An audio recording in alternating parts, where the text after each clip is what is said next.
Dasarathpur block ଅଧୀନସ୍ଥ ଥାଲକୁଡ଼ି ପଞ୍ଚାୟତରେ ଆଜି ଜୟ ଜଗନ୍ନାଥ ଅର୍ପଣ ରଥର ଶୁଭାରମ୍ଭ ହୋଇଯାଇଛି। ପ୍ରଥମେ ଜୟ ଜଗନ୍ନାଥ ଅର୍ପଣ ରଥ ଥାଲକୁଡ଼ି ଗ୍ରାମର ଜଗନ୍ନାଥ ମନ୍ଦିରରେ ପୂଜାର୍ଚ୍ଚନା କରିବା ପରେ ରଥ ଗଡ଼ିଥିଲା। ସେଠାରୁ ଏହି ରଥ ଥାଲକୁଡ଼ି ପାଟଣା ବନ୍ଧ ସାହି ଆଦି ପରିକ୍ରମା କରିଥିଲେ। ରଥ ସହ କୀର୍ତ୍ତନ ମଣ୍ଡଳୀ ଯାଇଥିବା ବେଳେ ଜୟ ଜଗନ୍ନାଥ ନାମ ଜପ କରିବା ସହ ଜୟ ଜଗନ୍ନାଥ ଧ୍ୱନିରେ ଗ୍ରାମଗୁଡ଼ିକ ପ୍ରକମ୍ପିତ ହୋଇ ଉଠିଥିଲା। ଏଥିସହ ଏହି ରଥ ଘରକୁ ଘର ଯାଇଥିବା ବେଳେ ଜଗନ୍ନାଥଙ୍କ ଉଦ୍ଦେଶ୍ୟରେ ଆଞ୍ଜୁଳେ ଚାଉଳ ଓ ଗୋଟିଏ ଗୁଆ ପ୍ରଦାନ କରିଥିଲେ। ଏଥିସହ ଏହି ଅର୍ପଣ ରଥକୁ ବିଭିନ୍ନ ସ୍ଥାନରେ ସ୍ୱାଗତ କରାଯାଇଥିବା ଦେଖିବାକୁ ମିଳିଥିଲା।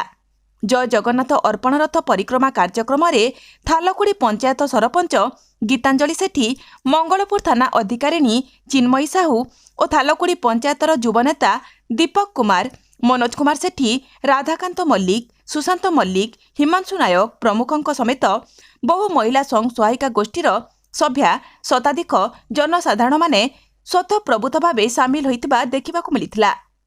ଦଶରଥପୁର ବ୍ଲକରୁ ସତ୍ୟରଞ୍ଜନ ସାହୁଙ୍କ ରିପୋର୍ଟ, କଳିଙ୍ଗ ଟିଭି 24।